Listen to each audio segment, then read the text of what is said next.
Welcome to Retire Smart with David Brooks. I'm Chip Maxwell. Well, David, as always, we have a lot to get to, but first, congratulations. This is the 300th edition of Retire Smart with David Brooks. Man, that's amazing when you think about that. We've done this 300 times. Wow. Yep. That's a lot of shows. So that's really cool. And so thank you to our audience, which continues to expand. And we've added new stations, new channels or whatever, new airings. And, I think it's airing up to 14 times now here in the Midwest. So 14 different times or shows or stations or what have you. So we're quite a broad audience we've gathered over the years here. And just blessed to be able to do this and thankful that our community likes the information we provide. So 300 down and the best is yet to come. Now, David, you were in Boston recently. What was going on out there? Well, number one, I hadn't been. Well, I was in Boston last year, but literally in the airport, renting a car and driving. Unfortunately, and taking my mom down to Rhode Island for a funeral of her husband that passed almost 2 years ago now. But other than that, I had not really spent any time in Boston since I was a teenager. And I think of Boston as a magical historical city. Well, you love history, I know that. I do. Boston's packed with it. And so we had some great moments, but there was also some moments I was like, "Am I in San Francisco?" So we went and. By the way, I spent some time at Fidelity. So if you haven't heard, so there was a merger here lately. TD Ameritrade, who was the prime custodian for most of our clients when we manage retirement assets, et cetera, they switched over to Schwab. And Schwab has had a little difficulty keeping up on the, let's just say, on the client service front. So doing my fiduciary duty, I'm doing my due diligence and shopping around other custodians. So I spent some time in Boston at Fidelity's world headquarters, had a fascinating time. They have a pretty cool technology lab, learned some interesting things that they've got one of the largest data server centers in the world located right here in Omaha. Didn't even know that. But anyway, spent some time. Was blessed to be invited to a really unique setting. Chip, you would have loved this. Political historian, presidential historian, Dolores Kearns Goodwin. Oh, yes. She's famous, yeah. And so we got an intimate night with her at the Boston Library, one of the oldest public libraries in America. And it was really fascinating, a little talk with her. And she went through 4 different presidents she's written pretty deep biographies on. She served 6 different administrations, her husband and her.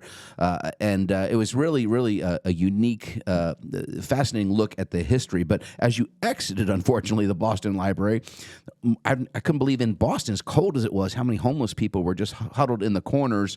And then there was an area of human waste, if you will, just like this is where you go. It was like chalked out, and people would squat. You're breaking literally. my heart. You're breaking this Boston College graduate's heart. I have, and that's what I mean. And huge place in my heart. We were not in a bad area, right in the square. No, I know where you were. Yeah. And you were Copley Square. Yeah, I think that's exactly if it was right. The Boston Library. Yeah, I stayed at the Marriott in Copley Square, right there, and I was just blown away with what I saw.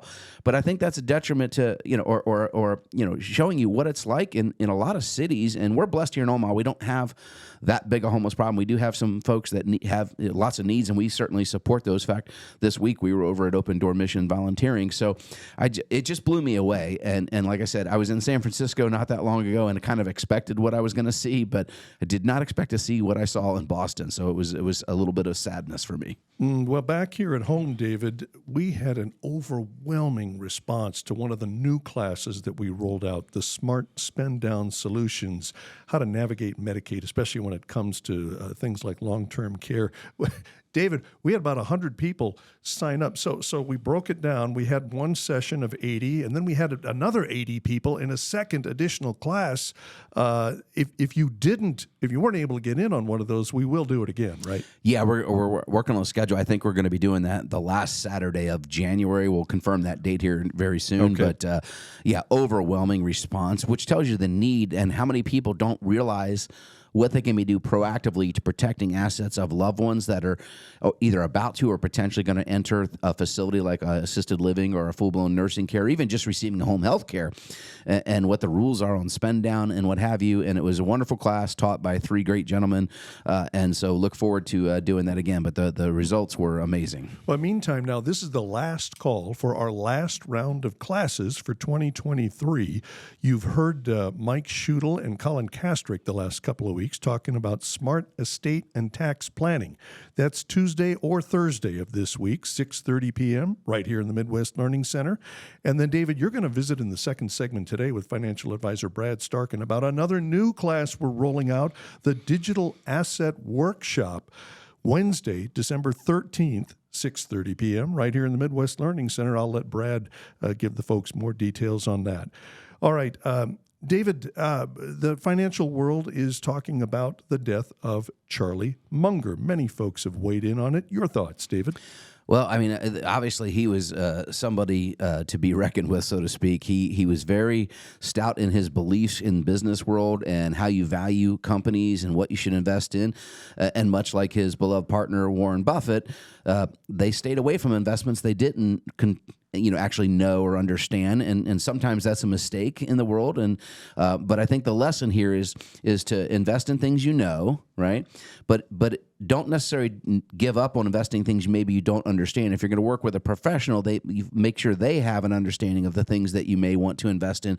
And the example there is those guys missed out on Amazon, and that was brought to them over and over again. One of the best investments you could have possibly made in the last 20 years was that company, and they were pitched it on multiple times, and they just said no. And the same thing when it came to artificial learning in some companies that have exploded here in the recent years, and you go all the way back to the .com era, good and bad, but and even cryptocurrency, which they still are adamantly saying stay away. And we've got a class on that, why you should understand things better before you do actually put your capital in. But Charlie was a man of principle, as a philanthropist, and an amazing man. And R.I.P. Charlie Munger. I think the biggest surprise, even for me, Chip, was his net worth was. I knew it would be smaller than, and you don't think about Warren Buffett's net worth relative to Charlie's partner, but Charlie's net worth was very, very small relative. It was not even 5% of Warren Buffett's net worth, but still still had enough to scrape by. Yeah, he did just fine, absolutely. And so, but I think I think people will remember him for a long time. Some of his lessons in business valuation metrics and methods will be taught in business schools for generations to come. So he was an amazing man, and he lived a long, fruitful life. He would have been 100, Chip, on his next birthday if he got there. I think it was New Year's Day was his birthday. So amazing long life, and rest in peace, Charlie. Into the news we go, David. The headline from CNBC is, "Stop the price gouging. Biden hits corporations over high consumer costs." So the president is looking at the fact that, well, inflation seems to be slowing down or cooling off. So why aren't those prices going back down? There's a logical disconnect here, David, sort of an economics 101 moment.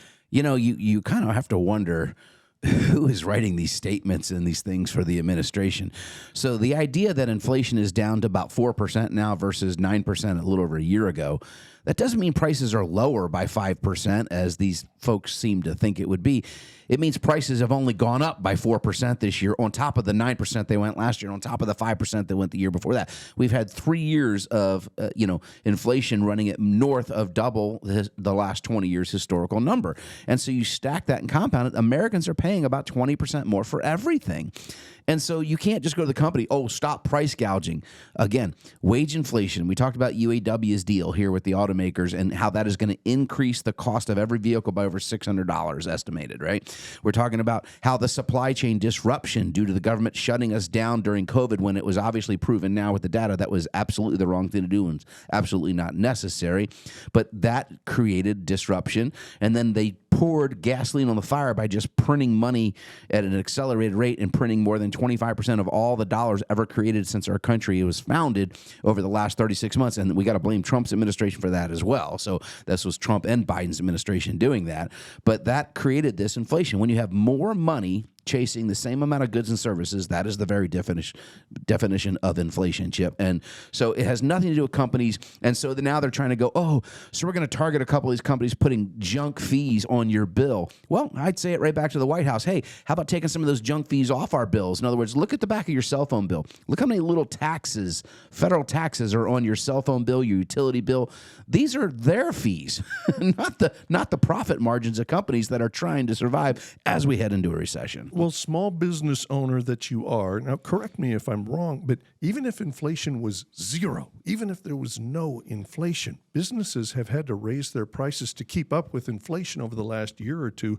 Well, so they've just arrived at the new plateau. You can't put the prices back down to well, no, because they're stuck your where they input are costs, now. yeah, your input costs are more, your labor costs are more. I mean, your employees get raises. The cost of goods or services. I mean, postage has gone up. We do a lot. We have to mail a lot. If we knew what my postage bill was every month, and when that increases, that's an expense, and that comes out of the margin or the product. And so companies have to raise their prices to survive, because if they're not profitable, Chip, they won't be here. And again, we just don't teach basic economics. And it's pretty sad that, I think if you're in any elected job, or you're going to be the White House press secretary, for example, you might want to go take a crash course. I'm going to squeeze in a quick chaser on prices here, David. Another CNBC headline. CVS to change how it prices prescription drugs with new pharmacy reimbursement model. Is this better for consumers? Well, it's going to be more transparent. I will tell you that. So that is good news, I guess, at least in that front. In other words, there's a lot of pressure being on. So what happens in the pharmaceutical world, and Chip, so in your health insurance, right? Like, I provide health insurance for the employees here. When you get health insurance through your employer, Major Medical, just so you know, today about 29% of the cost of that is the prescription part of it. 29, almost 30%, and it's accelerating. Just go back 15 years ago, it was less than 7%, right? So the cost, the rise in healthcare is due to all this pharmacologic add-ons and of course, drug companies advertising direct to consumer, where you're walking and asking your doctor for various drugs, et cetera, which is driving the price up. But in the padded prices, there's a lot of fat, if you will, in the bill. You want to talk about going after junk fees. So what happens, it becomes very confusing, because they don't tell you the price. You just know what your copay is based on a predetermined agreement. And then what happens is the insurance company goes through what's called a PBM, a pharmacy benefit manager. And of course, most of the insurance companies now own the PBMs. It's a standalone company, but they own them. And they get kickbacks and rebates, and then the pharmacy ends up dispensing the drug and gets a small slice of what they delivered, when if it was just straight cash paid product. And so you've had Mark Cuban, a billionaire who just sold the Dallas Mavericks, or the bulk of it, but he's in a lot, Shark Tank fame, et cetera.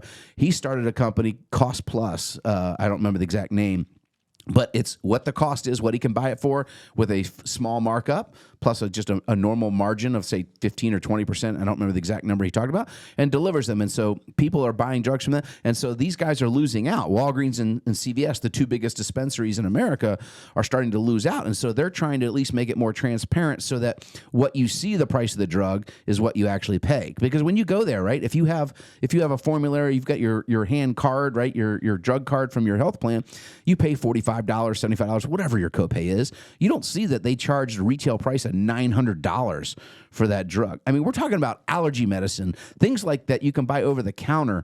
Mucinex, you see commercials for that. That's a generic drug, guaifenesin, that's been around for 50 years.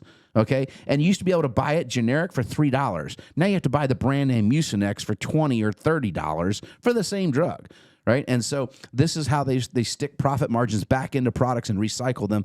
So this is going to at least put more transparency, and I hope the pressure continues to lower prices for you and I as consumers. Well, speaking of transparency, that's the report card. 402-369-7777. Comprehensive review of your entire financial situation. We look at everything, and we make recommendations on what you might want to do going forward. No charge, no obligation. Give us a call, 402-369-7777. The complimentary report card, 402-369-7777. Up next, digital currency, cryptocurrency. It's not going away. You need to be informed about it.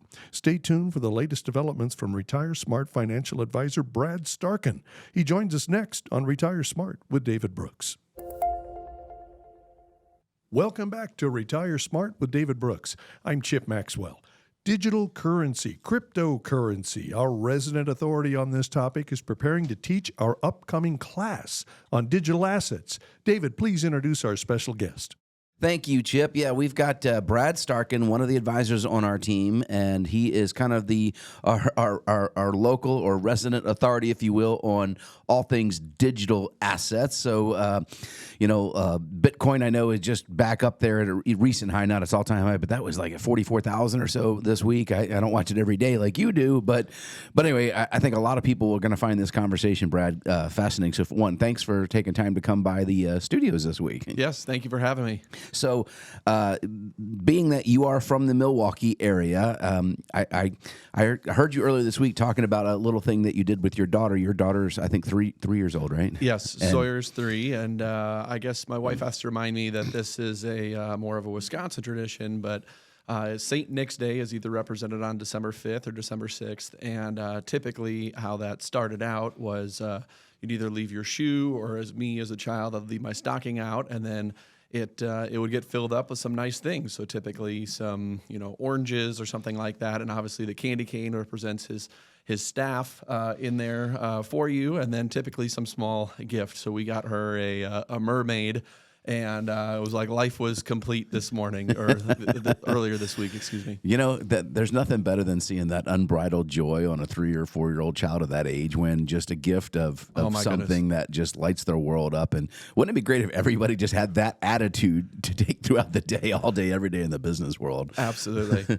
So that's really cool. Now you give me a great idea here. Maybe we can play some fun stuff here with what you stuff in your. What are your stocking stuffers, right? Like my wife, she hates that I do this, but every year at Christmas, I have to go out to like Walmart or something and buy all the trash magazines, the rack stuff. She doesn't read them any other time of the year, but the Inquirer, all that garbage stuff, and buy about 30 of those and stuff those in her stocking. I've been doing that for 30 plus years, and she just sits around on Christmas Day and reads through all that nonsense. And of course, it's less as effective today with the advent of social media, all that garbage is on your flow every day. Certainly. Which I remind her, stop watching that stuff. It's not good for your health. And a lot of data now coming out proving that. But let's talk about a little bit of fiscal health and digital assets and what they are. And we actually have a brand new class. And holy cow, our first brand new class last week was unbelievable success in the smart spend down solutions for Medicaid. And for those of you interested in that, we will have another one of those coming up at the end of January. But we have this week, our first ever digital asset class. And so let's talk about a little bit, Brad. You're going to be teaching that. You are certified in our industry. Basically, it's a DCCFP, is that correct? Yep, the DACFP, so Digital Asset Certificate for Financial Professionals. And, personally, I've been in that space since 2017. Obviously, we can't make any investment advice around that, being per the SEC guidelines. But with that being said, this is going to be a very informative class. So everything that you can think about in that digital asset space. So we'll be talking about blockchain technology, which we're very excited about, a little bit of AI, Bitcoin, as well as potentially, what that digital dollar, it may look like someday, because some of that recent legislation was struck down to slow things down on that front. Yeah, and we are moving towards digital assets as a regular thing. And I think one of the things you've brought up before is we've been using digital currency for quite some time. In fact, there's a really cool little video clip you're going to show in that class that kind of reminds people just how long we've been getting comfortable using digital forms of transactions, et cetera. So this class is really going to be an informative class. There's no pitch, there's nothing. This is just about educating our clients and our listening audience on topics that they've asked for. We get lots and lots of questions, the advisors on our team, on things like cryptocurrency, and you follow this closely, and we have chats among the advisors in the hall on some of these things, and you've been kind of telling us, watch what's going to happen here, and sure enough, some of those things actually came to fruition. And so I think it's fascinating what you're telling me is going to happen in the coming years. And full disclosure, I do invest speculation capital into multiple forms of digital currencies or cryptocurrencies, whatever you want to call them, but it is not for the faint of heart, right? No. And so I think it's funny that we call them currencies to begin with, because imagine if you had 2 Bitcoins in your pocket today, that would represent almost $90,000, and you're going to go buy a new Cadillac, and you leave the house and you show up at the dealership to give them the two Bitcoins, and they're like, yeah, we need 4 more if you want to buy this car. I'm like, what, did you raise the price? No, your Bitcoins are only worth 17,000. That those assets can move 40 or 50% in a day, right? Yep. So I don't really call them currencies. However, the technology behind them is the part I think is fascinating. So talk a little bit about blockchain and how that you think that's going to revolutionize, supply chain management potentially, or just technology and transfer of information. Yeah, it'll be real interesting, especially like in the accounting world as well as potentially in transportation, where things as the goods continue to move through and they go from person to person. Basically, that's when the cash could potentially be received at that time. So the technology behind blockchain technology, and I think in conjunction as we continue to progress over the next several years within AI and what that can bring to the table, is really going to be some mass acceleration in specific industries and really going to revolutionize a lot of things. And with innovation and revolution in industries, we get disruption and you get displacement, right? So that's some of the things I think is fascinating is we create a whole new area of jobs and a new sector and new industries. And you are going to touch a little bit on AI, or machine learning is what this really is, artificial intelligence. But there's been a lot of hype around that here in 2023, but not really that much actual application. We're starting to see that, but very minimal relative to the hype that it got. So we'll talk about blockchain technology and where that application is already being used and where you see that going in the future. And I think you can probably briefly touch base on some of the stories that have been really negative, right, on blockchain. So we had obviously FTX collapse about a year ago. That was the big exchange, and that was the one like Tom Brady and all these celebrities were paid insane amounts of money. I think Tom Brady got reportedly up to $50 million or something. Yeah, it was crazy. And then, of course, after that went down, things cooled down for a little bit, and then we saw the next biggest exchange on the fall, which was Binance, right? Yeah, so Binance is, it's still there. However, they were required to pay to Seattle because they pled guilty to some cases, which is Cheng, or CZ is what he goes by. I'm not going to try to pronounce his full name, but it was essentially they got fined up to $4.3 billion here in the United States. That's not a small fine. $4.3 billion fine, and they agreed to pay it. Now that's the part that kind of scares me. Yeah, no problem. We'll settle that, right? Yeah. What did you do, and how much money did you actually pilfer out of there that you're just, oh, no problem. Here's $4.3 billion. Let's sweep this under the rug. That can be scary. And so one of the things you're going to talk about in this class is the whole idea behind these digital assets is decentralization, right? The irony is 90% of the people that we talk to that own these assets or speculate them do these through a centralized exchange like Binance or FTX or what have you. So is that something you're going to kind of cover in the class? Absolutely. We'll touch base on that very high level, but essentially what you can do is you can buy these, potentially the digital assets on these different exchanges. But if you keep them on the exchanges, for example, FTX, and they went under, you could potentially lose everything on the back end because that's where it's being held at that time. So typically the recommendation is after you buy those, you're going to have some sort of almost like a USB that's going to have basically almost like your personal safe where there's different these like digital keys or what have you, right? That store it or something. Exactly. So you transfer it off of basically essentially that exchange back into your possession that you'll be able to keep safe, and typically want to keep that in physical safe, if you will, because if you lose that, then it's gone forever. That's the other wild thing about it too. Well, it's actually interesting. Is one of our employees, and I won't call her out by name here, but her and her husband bought 2 Bitcoins back when they were about $400 each, and they put them on some kind of digital drive, and they don't know where it is. And I'm like, maybe you could pay off your house if you happen to be spring cleaning and find it or something, depending on how far these things go. Yeah. But and I think the first transaction, I don't know if you're going to cover that. I think the first actual transaction in the U.S. was someone used two Bitcoins to pay for like $14 worth of pizza or something, right? It was actually 10,000 Bitcoins. 10,000 Bitcoins for one pizza. Because that's where the price was at that time. Man, so I what hope, that will be I worth hope that today, was good. Yeah, I will make sure I have the math articulated in our meeting on what that actually cost that gentleman. I think it was back in either 2010 or 2011 when that transaction went through. But yes, 10,000 Bitcoins for one pizza. All right, so folks, we're going to be running out of time here on this, but it's going to be a fascinating class where you can learn how they came about, the difference of the different types of coins, because you have Bitcoin's the most known, but there's multiple type of hundreds and hundreds of coins. Some of them will be legit, some not so much, maybe, at least in my humble opinion. But you'll talk about the application of them, where and how people can look into it if they want to speculate. We are making no recommendations whatsoever on buying, selling. We do not advise that. We do not put them in our retirement accounts, but we we've got enough questions that we think it's something we need to pay attention to. But we're going to talk a lot about the application and future investment of machine learning and blockchain technology and what that will bring innovation to the marketplace. Brad, when's that class? The class is going to be Wednesday, December 13th. Very good. That'll be at 6:30 p.m. right here at the Midwest Learning Center. But you must register because these classes do fill up, as we just talked about. 402-369-7777, December 13th. That's a Wednesday at 6:30 p.m. Brad, thank you so much for taking time to stop by the studio this week. Hey, you're welcome. Thank you for having me. All right, Chip, what do we got coming next? Up next, you have questions. David Brooks has answers. Q&A is next on Retire Smart with David Brooks. Welcome back to Retire Smart with David Brooks. I'm Chip Maxwell. Into the Q&A we go.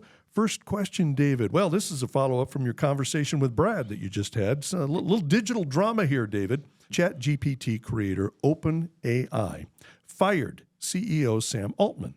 Then Microsoft hired Altman and the co-founder of OpenAI, Greg Brockman, to lead Microsoft's artificial intelligence program. Is Microsoft scavenging damaged goods, or will dumping its original leadership come back to haunt OpenAI? All right, so first of all, a lot's happened since that article was written and the questioner sent that in, because guess where Sam Altman works again? OpenAI. Oh, my goodness. He was hired by Microsoft, by the way, who is the biggest investor into OpenAI. And if you don't know, Elon Musk was one of the co-founders of that as well, but he has some reservations along with Eric, from Google, former CEO of Google. But anyway, they are arguing on the protections that go in. And that was some of the controversy from what I've uncovered with the board is some of these guys are really there's some really smart guys, obviously, but they want to make sure they're putting proper guardrails and protections in because things like AI can be scary. You remember the movie The Terminator? I just finished listening to Arnold Schwarzenegger's latest book, called I can't remember the name of it now, but basically Just Do Good or whatever. But anyway, it reminded me of The Terminator, right? When we first thought about machines learning, et cetera, and all this. So there's a lot of guys that are trying to say, hey, we need to slow down here and pump the brakes and make sure we have guardrails so that society doesn't go off the rails, letting machine learning do too many tasks at this point. On the other side, the flip side of the coin, you have to look at everything from both sides.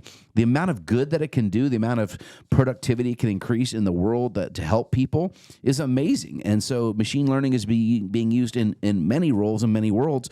We currently use it for some accounting stuff that we do behind the scenes to balance our business checkbooks every day. And it's amazing how fast it can reconcile a checkbook, things like that.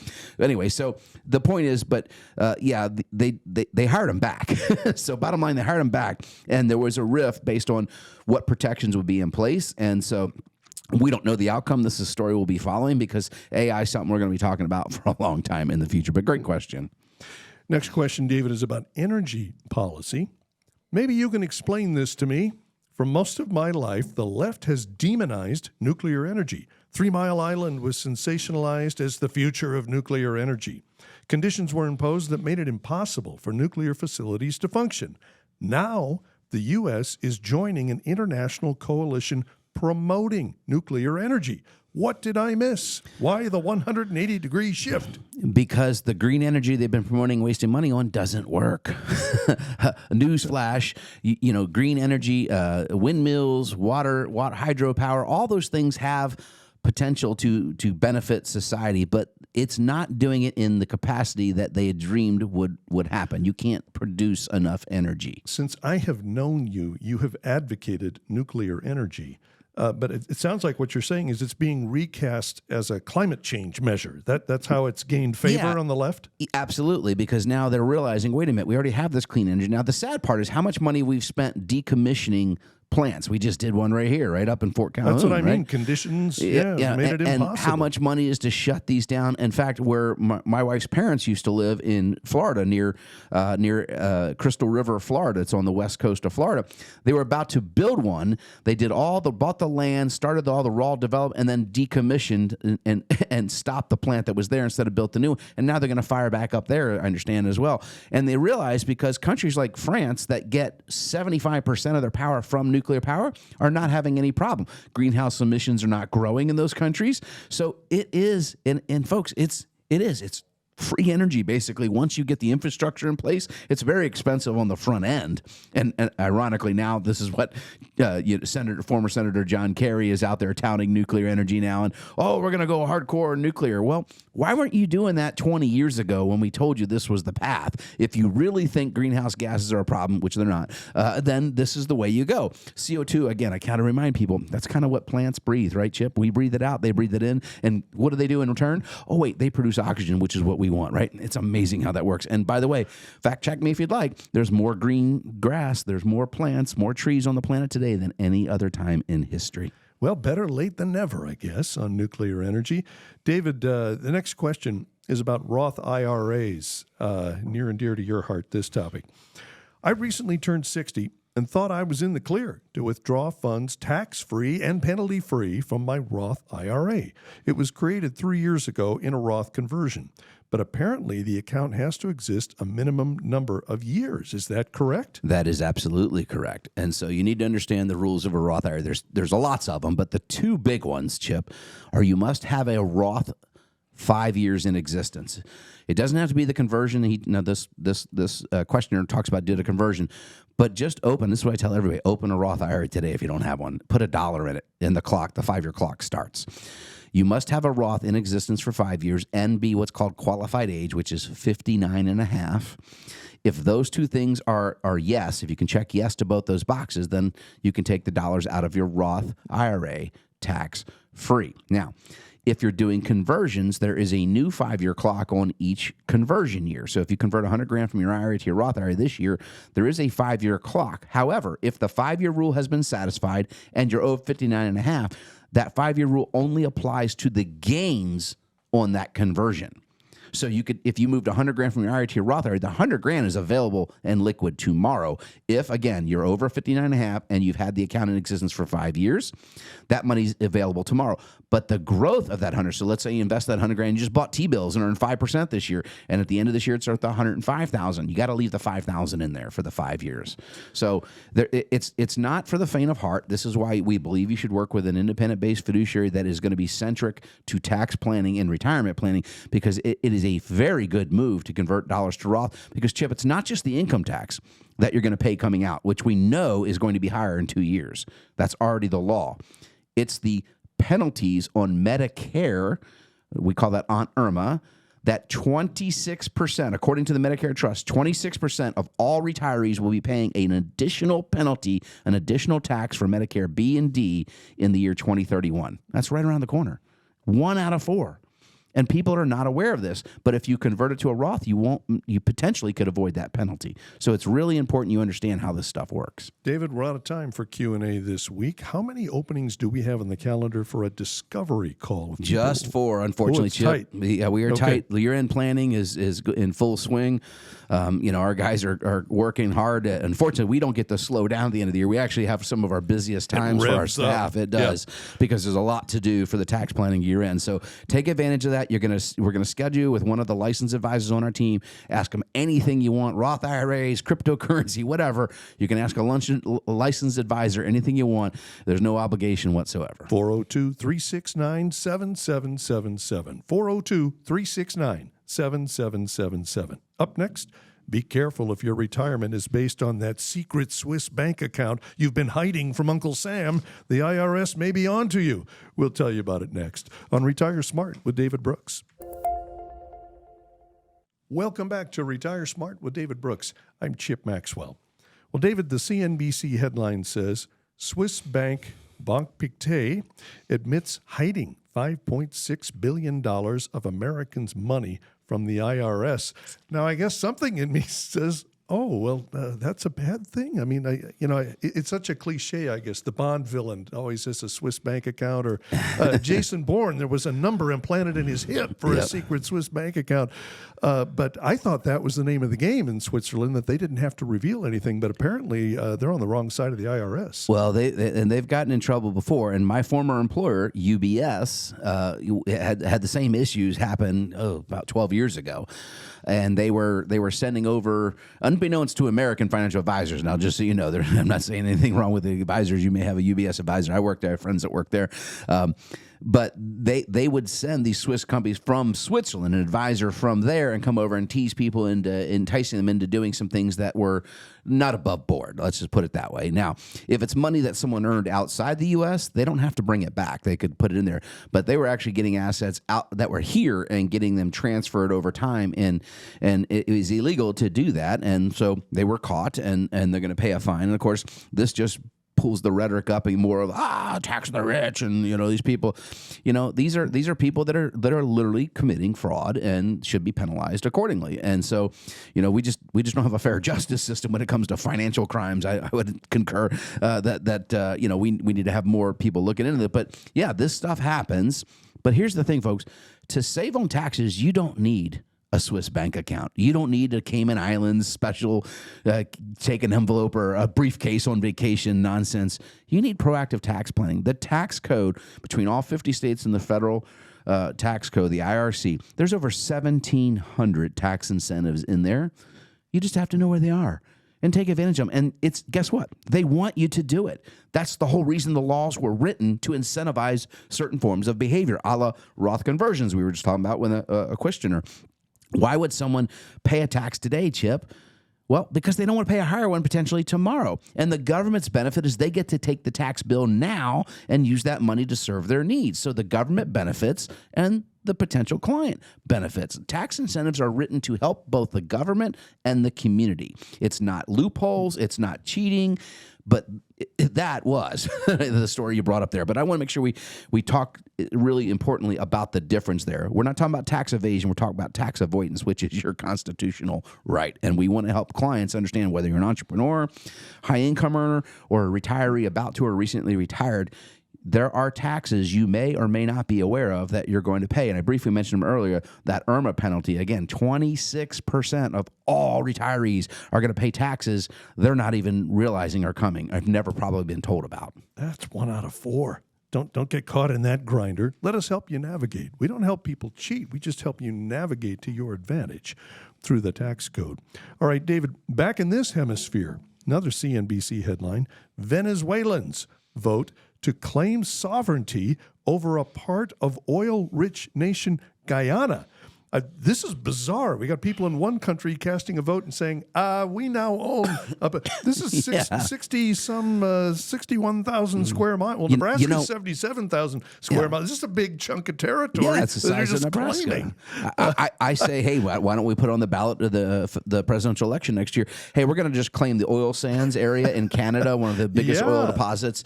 Canada, sorry, we're claiming that as part of our sovereignty. And this is scary that they think that now this dispute has been going on, Chip, and I think they referenced the article all the way back to 1899, I believe. So that's true. So it's been going on a while, and so sometimes borders move, right? We do know that. Look at Ukraine and Russia and Crimea and all that.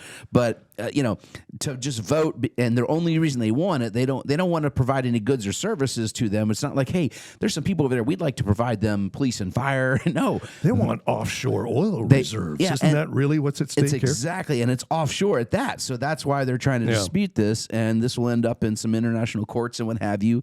But they are desperately out of cash, Venezuela. Now, the U.S. government, in a desperation move, has reduced sanctions on a communist country to get some oil flowing to help the Biden administration out currently, because they need to get oil back in our reserves. Drain the strategic reserve. And so now that oil is back down around $70, and that's because we're going to look the other way on the sanctions. Send us your oil, Venezuela, and that's what's been happening here. And so that's why you've been seeing, actually, by the way, some more supply cuts with OPEC, and they want to get prices way back up, and most likely will. But anyway, so this is interesting, and we'll be following this story. But imagine that we can just vote our way to take it away, and that's what gets back to that rhetoric of tax the rich. Just tax people that have what we want. How about we teach people how to fish instead of giving them a fish, right? There's a book somewhere that I think teaches some pretty good lessons around that fact. Amen.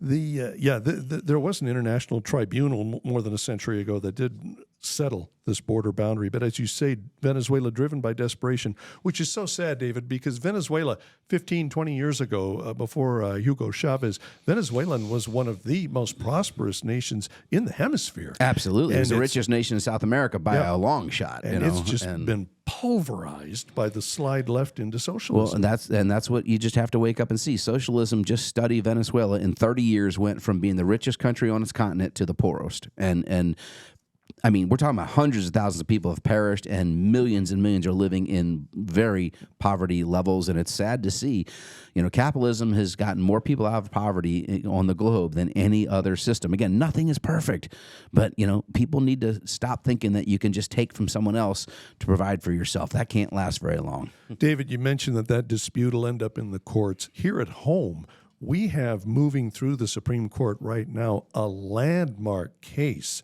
on income and taxation, going right to the 16th Amendment of the Constitution. The CNBC headline is, Supreme Court hears tax case on income. It may have the biggest fiscal policy effects of any court decision. That's according to one of the experts analyzing the case. David, the very definition of income is at stake. We could do a whole segment. We could probably do a whole show on this court case. Just break it down for us in a few minutes. What's happening here? All right. So what happened is part of Trump's tax cuts, if you will, the Job and Tax Act of 2017, basically gave you a window to repatriate some money coming back. So you had foreign investments to bring it home, as many countries did, that you were incentivized in that first year to do it. However, post that, the reason the incentives is you would now be levied a repatriation tax. And so a couple in Washington challenged this at the tax courts and all the way up through the appellates, and is now at the Supreme Court, and it's on about $15,000 of income. But it would challenge the very word income, what we consider income. And so pass-through entities, and just so you understand what that means, is most business operators in America, including myself, operate what's called pass-through entities, Chip. This could typically be like a limited liability corporation, or referred to as an LLC, a corporation that chooses to be taxed under subchapter S versus a C corporation, okay? These are passed to, or sole proprietor, or even a partnership. In other words, the business collects the revenue, pays its bills, but the profit and the income pass through to the shareholder, the owner's personal tax return. The business doesn't pay taxes. The person does, the shareholder, as it should be, in my opinion. And so these pass-through entities, they're challenging whether or not they should be allowed to pass through, or should they actually have to pay tax like a C Corp would. And that's effectively double taxation. Most of the publicly traded companies people know are going to be operating under a C corporation. The corporation pays taxes, and just so you know, in America, that's 21% corporate tax.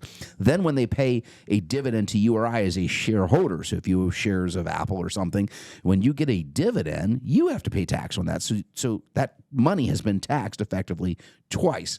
Well, this could change the very definition of income and lead to potentially hundreds of millions of businesses paying another round of taxation, which would just crush productivity. Now, this is early on. The oral arguments just happened this past week, and there's been a few articles written on it. I think we'll post one or two of them with the show, but I would tell you from the line of questioning, I've read about 3 articles on this already this week. I don't believe it's going to fly, and that couple's going to end up owing the tax that originally was stated that they did owe. But this is, again, why we have a system that we can go through multiple layers of courts to get to a definitive answer. But this would be a disruptor, to say the least, and our tax code, as you and I know it, would change completely. Now, maybe that's not a bad thing. Maybe we end up with an overhaul. I still love the late Herman Cain when he ran for president. He had his 999 plan. And Ted Cruz recently came out with a suggestion that maybe we ought to start looking at a 10% flat tax. And for those of you that follow the fair tax and things like that, there's a way where we can push tax more onto what we spend or consumption, which is fair, because then you bring illicit or illegal activity comes back into the tax bill, right? For those that are circumventing it. And by the way, we'll have some guests on here next year, I promise you, but we've got a very big thing that potentially you're going to be voting on next year called the EPIC tax right here in Nebraska, which is the elimination of your property and your income taxes and replace them with a consumption-based tax. And I'll bring on, if I can get them, I'll bring pros and cons. I'll bring people that want to argue one way or the other for that.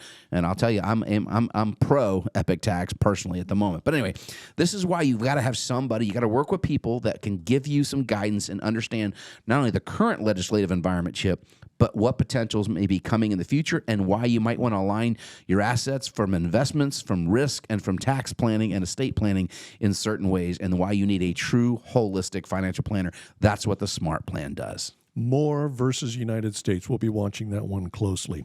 Well, listen, it's the last call for Smart Estate and Tax Planning. Tuesday, December 12th, or Thursday, December 14th, 6:30 p.m., right here in the Midwest Learning Center at Retire Smart. And we're offering another new class, Digital Asset Workshop. That's Wednesday night, December 13th, 6:30, right here at the Midwest Learning Center, 402-369-7777. These are no charge, no obligation, but you must call to register. 402-369-7777. You can also register at the events page at retiresmartomaha.com. David, bring us home. Hey, have a blessed and prosperous week. We'll talk to you next time. Thank you for listening to Retire Smart with David Brooks. I'm Chip Maxwell. For David Brooks and the entire team at Retire Smart, have a great week.